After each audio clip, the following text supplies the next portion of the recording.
Oke, kembali lagi bersama saya dan Dokter Grace di sini. Nah, Dok, karena tadi kita udah bahas anemia.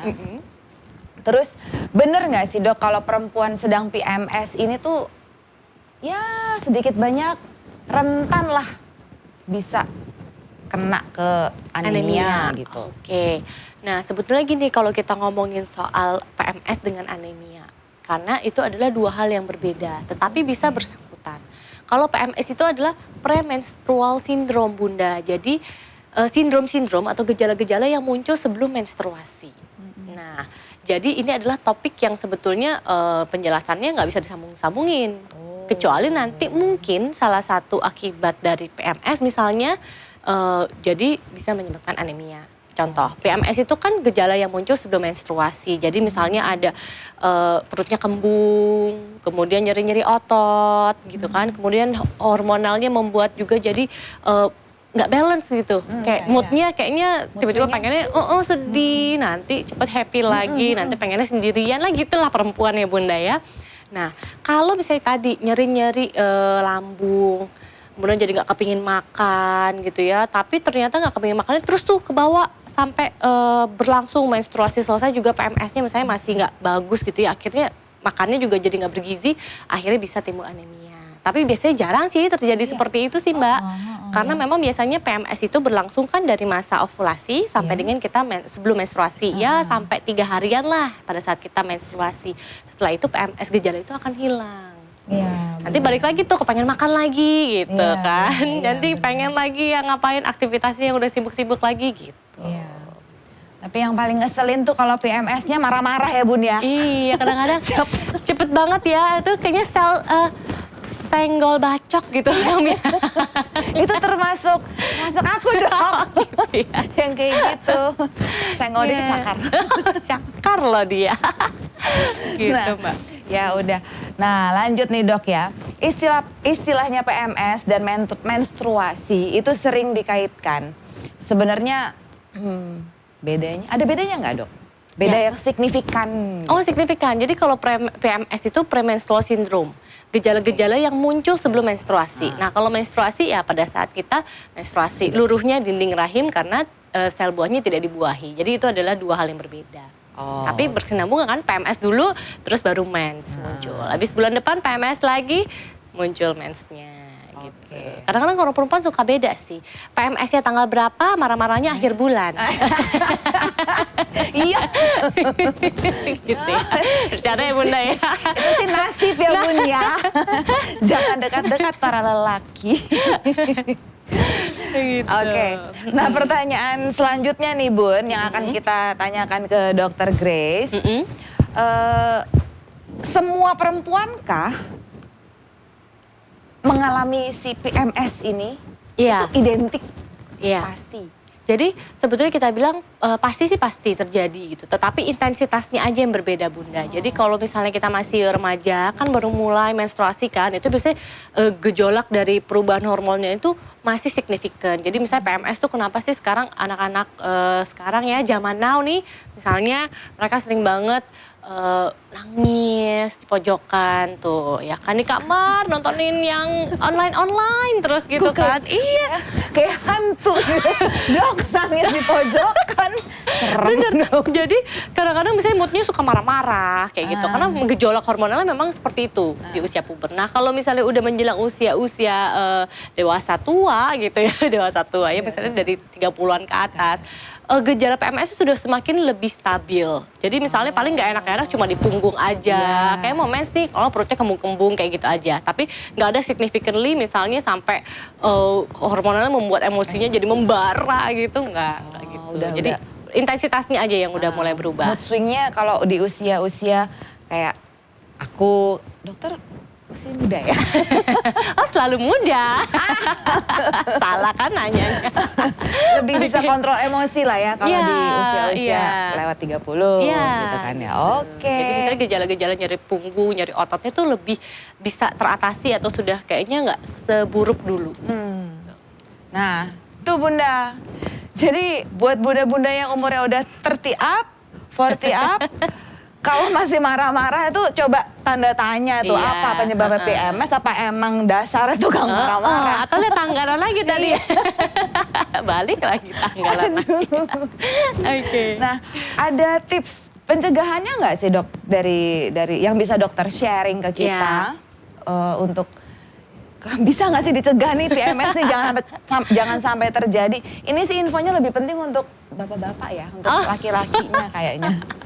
Oke, karena gini, kalau gejala PMS itu kan nggak cuma serta-merta misalnya jadi suka marah-marah nih perempuannya, kayak gitu. Tapi satu, misalnya ada misalnya payudaranya jadi rasanya misalnya lebih nyeri atau membesar. Atau misalnya ada tadi nyeri kembung, nyeri otot, nyeri punggung, kayak gitu.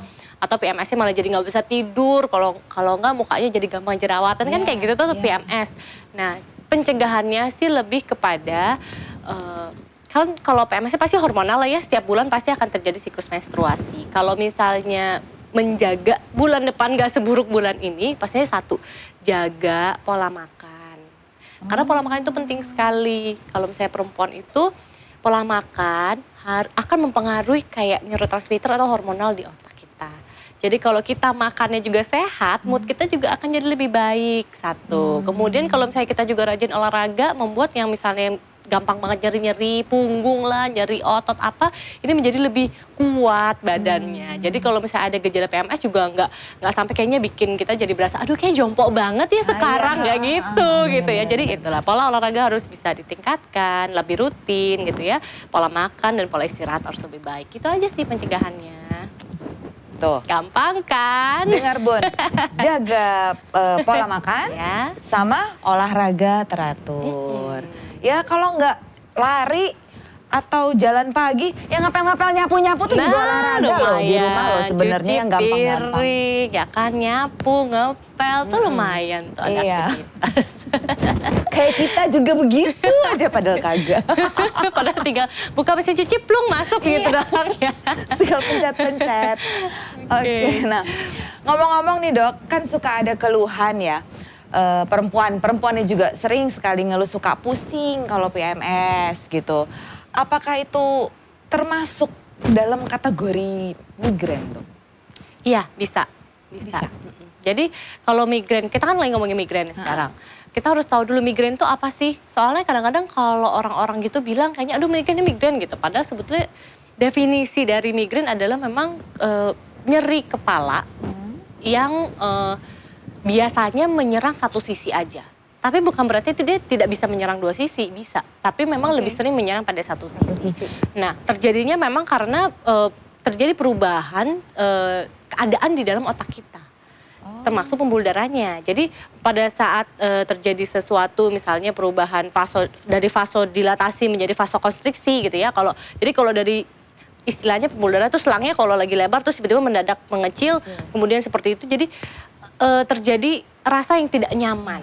Nah inilah yang disebut sebagai migrain. Nah biasanya migrain itu pun nggak serta-merta terjadi. Ada gejala-gejalanya dulu nih sebelum terjadinya migrain. Yang kita sebut sebagai aura. Nah aura namanya. Jadi fase aura, betul. Namanya fase aura. Jadi fase aura ini adalah terjadinya gejala-gejala misalnya tiba-tiba ngeliat kilatan cahaya gitu. Atau misalnya tiba-tiba mendengar sesuatu gitu. Itu halu kali dong? Enggak bener, ini secara medis memang terjadi. Jadi ada gangguan, kalau ngeliat kok kayaknya ada bintik-bintik ya. Atau misalnya pandangannya kok kayaknya rada kabur. Nah itu biasanya fase aura yang kemudian menuju ke migrainnya itu timbul. Jadi migrain attack-nya muncul setelah si aura itu. Nah tapi ada juga nih sebelum aura ada juga gejala prodromal namanya. Kita bilang fase prodromal. Itu pada saat kayaknya udah mulai kok tiba-tiba jadi konstipasi ya, BAB kayaknya nggak lancar nih gitu Bun. Atau misalnya ada juga yang rasanya kok jadi pipis terus ya, pipisan terus gitu, haus dan sebagainya. Kok kayaknya nggak biasa-biasanya seperti ini. Kemudian masuk ke fase aura yang kayaknya kok tiba-tiba matanya agak buram atau misalnya ada bintik-bintik. Muncul deh sehari dua hari atau misalnya besokannya atau segera sesaat setelah kejadian aura itu muncul cenot-cenot nggak enak banget. Jadi sakitnya berdenyut gitu. Nah setelah itu baru tuh kayaknya kalau lagi fasenya migrain terjadi di satu sisi bisa kanan bisa kiri ya. Kayaknya kalau ngelihat suara bising dikit, aduh nggak nyaman banget. Ngelihat cahaya yang terlalu terang gitu ya, lihat lampu terang nggak nyaman banget. Nah kayak gitu tuh migrain. Iya tuh nggak enak banget tuh pasti. Makanya memang biasanya terjadi kebanyakan pada wanita. Jadi migrain ini timbul itu adalah memang terjadi karena hormon yang tidak stabil. Gitu. Makanya lebih sering dideritanya oleh perempuan. Walaupun laki-laki pun bisa. Bisa gitu. juga. Tapi persentasenya banyak Lebih nih. sering kita kaum perempuan yang perempuan, mengalami. Bun, gitu. Nah, Dok, pertanyaan aku berikutnya nih. Kan suka ada keluhan wanita yang lagi PMS itu suka pusing gitu. Bisa nggak masuk ke kategori migrain? Belum tentu. Nanti ya Dok dijawabnya Oke. di segmen berikutnya.